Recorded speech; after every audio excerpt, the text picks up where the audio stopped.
Sheikh chilli एक बहुत ही सम्मानित और विद्वान सूफी संत होने के साथ साथ एक आध्यात्मिक शिक्षक भी थे और वे शाहजहां के बेटे दारा शिकोह के आध्यात्मिक गुरु भी थे, जिनसे राजकुमार ने कई सारी महत्वपूर्ण बातें सीखी थीं। शेख चिल्ली का मकबरा कुरुक्षेत्र के बाहरी इलाके में एक ऊंचे टीले पर बनाया गया है। दिल्ली से अमृतसर के बीच संगमरमर का बना दूसरा कोई ऐसा स्मारक देखने को नहीं मिलता। शायद इसीलिए लोग इस खूबसूरत इमारत को हरियाणा का ताज भी कहते हैं। ये मकबरा बहुत ही खूबसूरत और शानदार है, जिसमें मुग़ल वास्तुकला की झलक साफ साफ देखी जा सकती है। इस मकबरे को बनाने में संगमरमर, चित्तीदार लाल पत्थर, पांडुरंग का बलुआ पत्थर, लखोरी ईंट, चूना सुर्खी और रंगीन टाइलों का बेहतरीन इस्तेमाल किया गया है। इस मकबरे का गुंबद अगर आप ध्यान से देखेंगे तो ये बिल्कुल नाशपाती के आकार का दिखता है।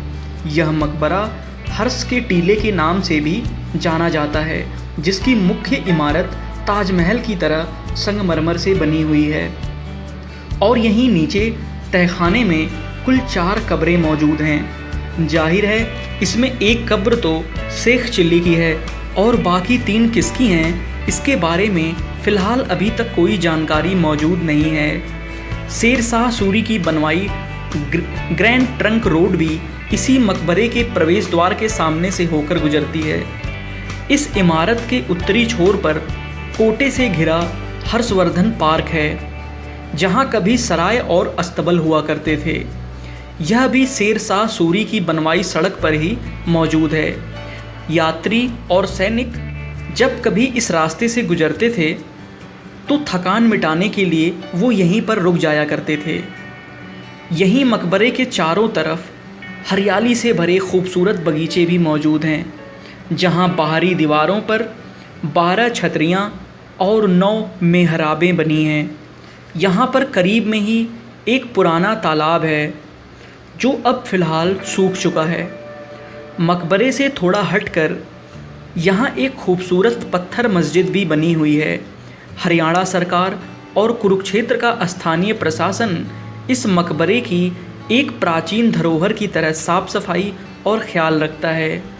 अगर यहाँ पर आने वाले टूरिस्ट की बात करें तो पिछले 5 सालों में मकबरे पर आने वाले टूरिस्ट की संख्या 40% तक बढ़ी है। शायद यहाँ कब्र के अंदर बना संग्रहालय भी इसकी मुख्य वजह है।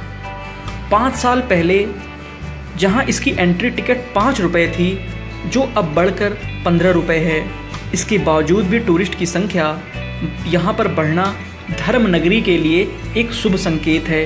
तो अगर आप भी शहर की भीड़ भाड़ से दूर किसी शांत और खूबसूरत जगह की तलाश में हैं, तो यहाँ पर आकर कुछ फुर्सत के पल गुजार सकते हैं और साथ ही यहाँ आपको मुग़ल कालीन इतिहास को करीब से समझने का मौका भी मिल जाएगा।